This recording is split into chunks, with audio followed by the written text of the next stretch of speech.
All right, he does it twice during the Civil War. This is the first time. And so Lee moves into Maryland, and he's like, you know what? We know that there's this place in West Virginia, okay, called Harper's Ferry. You know, remember where John Brown tried to get all those guns and give those guns to the slaves so that they can fight for their freedom? Well, Lee knows about it because guess who the guy was, the officer who got John Brown captured? It was Lee. Lee led the soldiers who captured John Brown. He's like, I know this place. Obviously, everybody knows it, but it's called Harper's Ferry. Let's go up there and get all the guns. And so he sent a portion of his army to Harper's Ferry to get the guns. And you know what? They did. They do the surrounding thing from the hills. And actually, the hills around Harper's Ferry, you can shoot down into the town. And they were able to get all the guns, all right? They get, like, all these prisoners, and there's this, like, they're like, oh my gosh, who's this Lee person? He got Harper's Ferry, like, we're all gonna, defend Washington, what's gonna happen?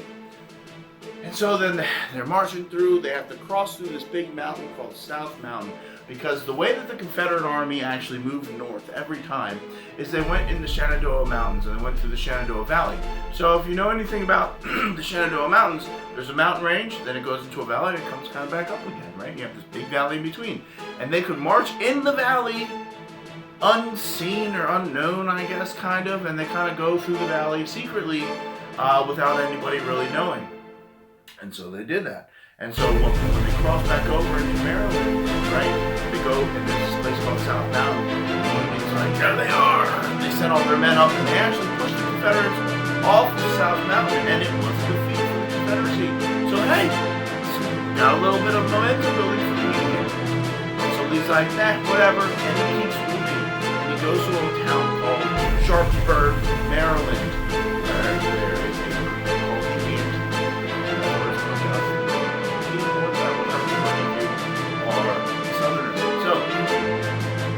a favorite battle. But we are on our last battle for the Sands Morning Rant, historical rant, whatever you want to call it. We have the Battle of Antietam, so here we go. Antietam, the Battle of Sharpsburg, Maryland, is the most bloodiest battle in American history. Well, no, that's not true. It's the bloodiest single day in American history. 22,000 casualties at the Battle of Antietam in one day. Now I can get into the reasons why, and a lot of it has to do with the terrain. A lot of it has to do with these soldiers are starting to get pretty good at what they're doing, right? They've been through some battles now, and they're getting pretty good at killing each other, basically. But let me just run through the Battle of Antietam. The Battle of Antietam is in three parts. You get your morning phase, your afternoon phase, and kind of like your late afternoon, evening phase, okay? And in the morning, it starts off in the cornfield, and who's holding that left flank? Thomas Stonewall Jackson, all right? And who's on the other side for the Union? We have the First Corps. First Corps has been in a lot of battles, so these guys are actually becoming veterans, pretty much. And in the morning, it's still dark. The Union Army starts making its way through a place called the cornfield. All right, so here's what you have in phase one. You have a set of woods on the left, you have a set of woods on the right, you have a cornfield in the middle, and a guy's farm right there, right? And so the Confederates stage up behind this little fence. And this corn at this point, if you've ever seen corn in September, it's pretty high, right? So the corn's pretty high. So these men are marching through the corn, and the Confederates are seeing this corn just move. It's like, I don't know, Children of the Corn? You ever see that movie? The corn's like moving, you're like, what the heck is moving the corn? Well, that's what the Confederates see. And here it comes, right? Boom. As soon as those Union soldiers out of the corn, the Confederates rise up and blast them right, like dead, super close for the Civil War. All right, maybe 50 yards away, maybe a little bit less, and the Union guys, they just go down. They weren't expecting it. Okay, I mean, just think if you're just sitting there waiting for whatever to come out of the corn, comes out of the corn, and it's not only is it coming out, but it's coming out slowly, like in a straight line. Like, how hard is that to hit? And they hit them. And those Union guys actually returned fire and started taking out some of the Confederates. But they have to run back into the corn. Well, here's the thing about the Civil War. You don't just send in one. You send in multiple waves, wave after wave. And here's the thing. The Union Army had like 75 or so thousand guys, and the Confederates had about 36,000 this time. And so you get wave after wave, and the Confederates are just blasting them, and then they're falling. But then the Confederates are like, we got them on the run. Let's go get them. And they go into the corn. Listen, guys, don't go into the corn. Don't go into the cornfield. It's awful. Bloody cornfield. Don't do it. So anyways, they go into the cornfield. They get to the other side. And what's on the other side? A whole battery of Union cannons. And these guys were kicking butt. They're like, yeah, man, we got this. We're going to win the war for Lee and everybody else. Boom. And the battery for the Union lets off double canister. What is a canister? A canister, think of a shotgun shell. It's got a whole bunch of BBs. Well, a canister is basically a giant shotgun shell with a bunch of BBs about this big. And they put 2 in their cannons and they blast those Confederates at like 75 or so yards. And the entire Texas brigade just disappears. Gone, right? Gone. A couple of them run away, flags chopped in half, but gone. Okay? So, I guess so. So crazy. Anyways, Confederates pull back. Jackson's like, we need to hold. But here's the thing with McClellan. Remember? Oh, I forgot to tell you about McClellan. McClellan knew where Lee was going to be. McClellan knew where Lee's army was going to be stationed and when they were planning on moving, because we had some soldiers find these cigars and they're like, shoot, man, I found some cigars on the side of the road. And Lee's battle plan was in the cigar wrappers. What? They gave those to McClellan. McClellan still was like, well, I know exactly where he's going to be. With these cigars, wrappers, map thingy, I can beat Bobby Lee. Don't call the old man Bobby. I mean, no offense, Bobby Arthur, but you don't call the old man Bobby, okay? His name is Robert. Anyways, so he then sends his men into it.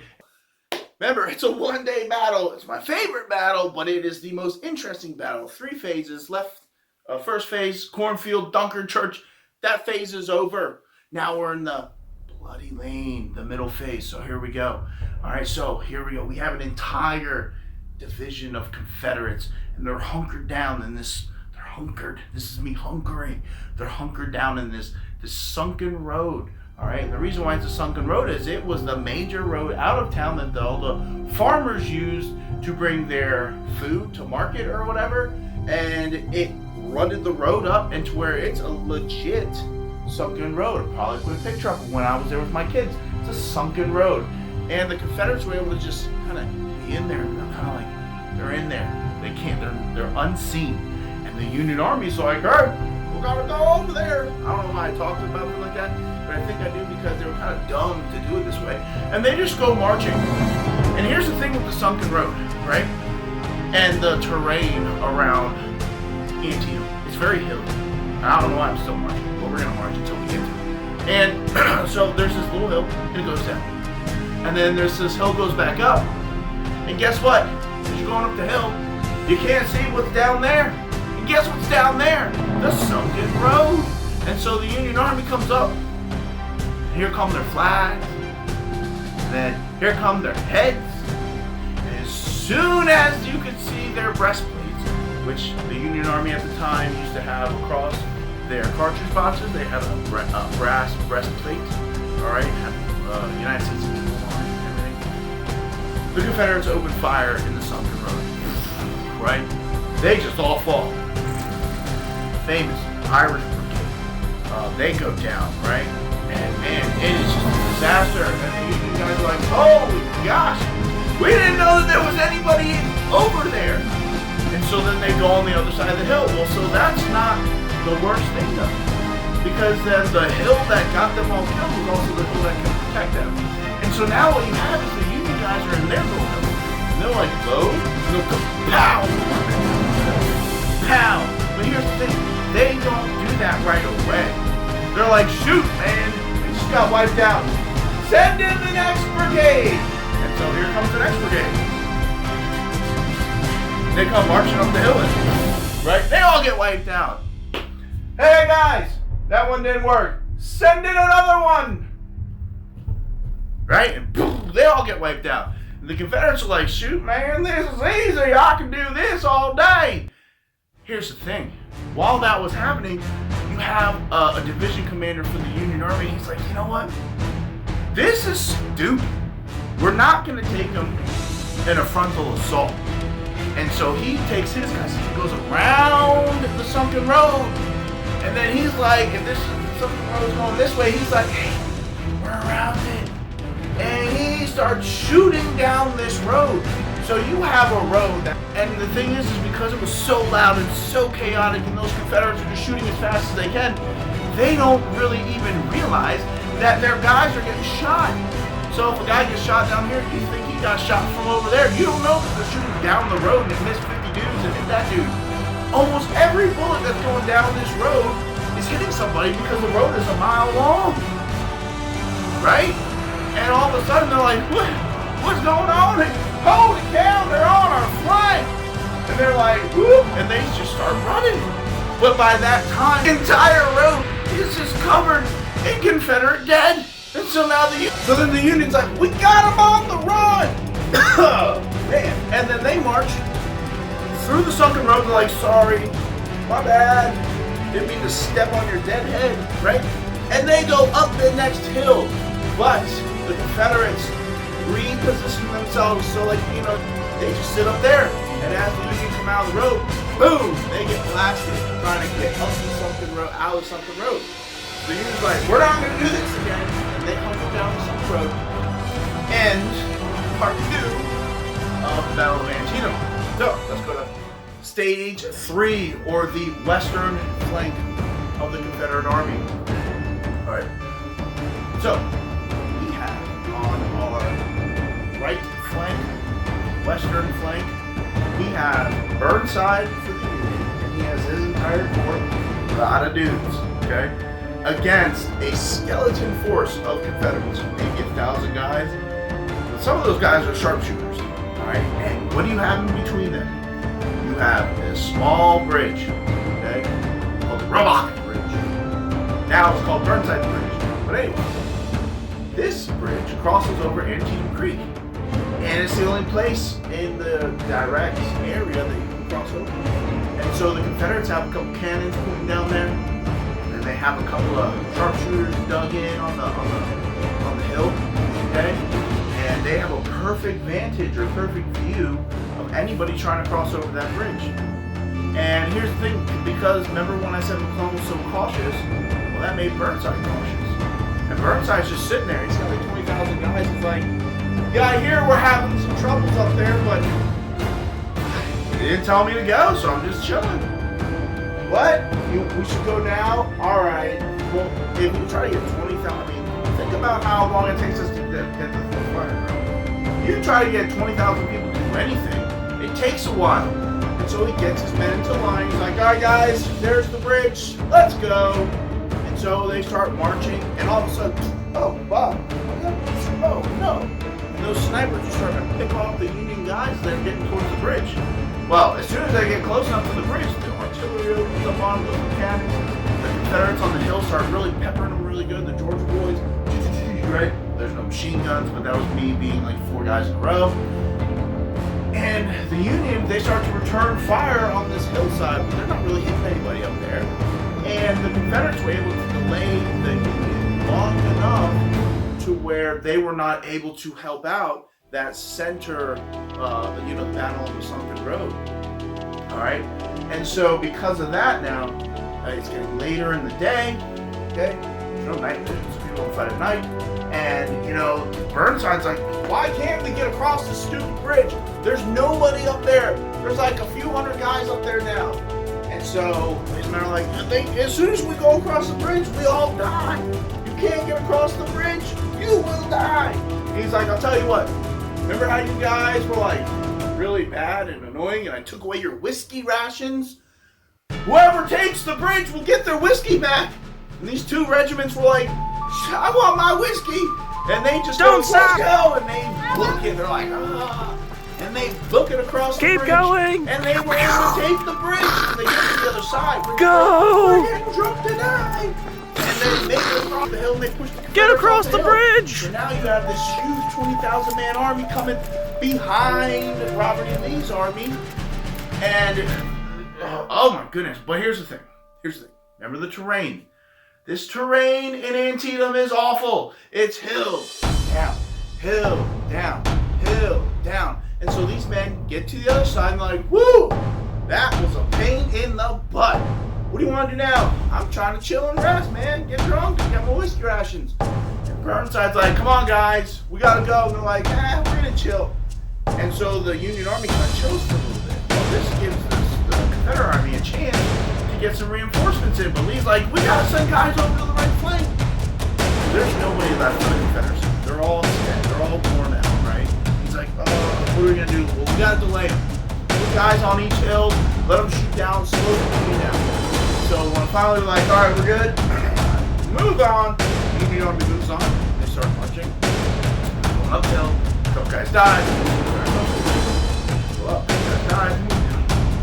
And then it started to get a little bit later in the day. And all of a sudden, out of nowhere, okay, General A.P. Hill, the Confederacy, the guy who attacked Harper's Ferry.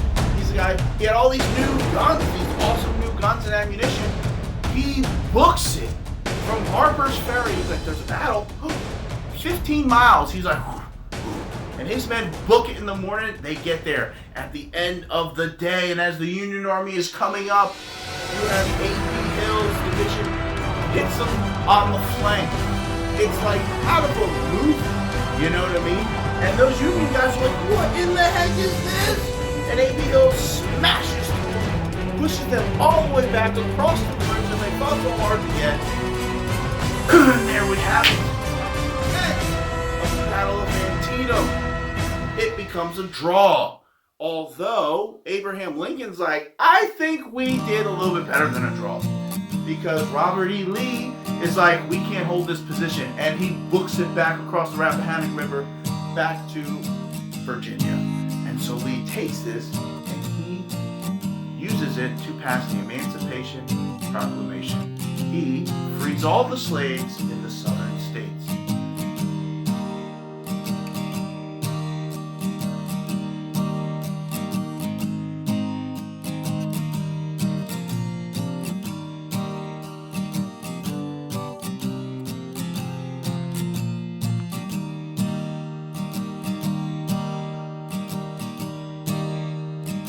To give a shout out to the guessers of last week's Minute Mystery, we have Leanne, Ellie, Ebony, and special guest, Miss Euler, also guest, Lady from Lady and the Tramp. So here we go, this week's Minute Mystery Disney Style Edition. My Disney knowledge. Here we go. I'm short. I live with a bunch of dudes, and I have really bad allergies. I like this one. I'm really short. I live with a bunch of dudes, and I have horrible allergies. So, alright guys, there you have it for this week's Historical Rant, long edition, because it's basically 2 videos in one. But, if you guys need any help, let me know. Send me an email. I'll do whatever I can to help you guys out. We are coming through the end here. We gotta get through the Civil War. Gotta get through it. I wish we stayed in the Civil War forever. It is such an interesting time in American history. But, alright. I don't even know what more to say. I'm kind of like tired. Alright. Saying, warning, historical rant is out.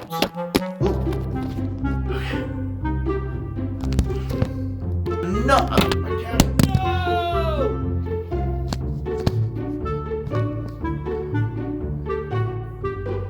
Alright, sorry. We had a little technical difficulty. My marching knocked the camera off. All the spit in my mouth. Ew. Woo! Such an exciting battle. Alright, here we go. I got it.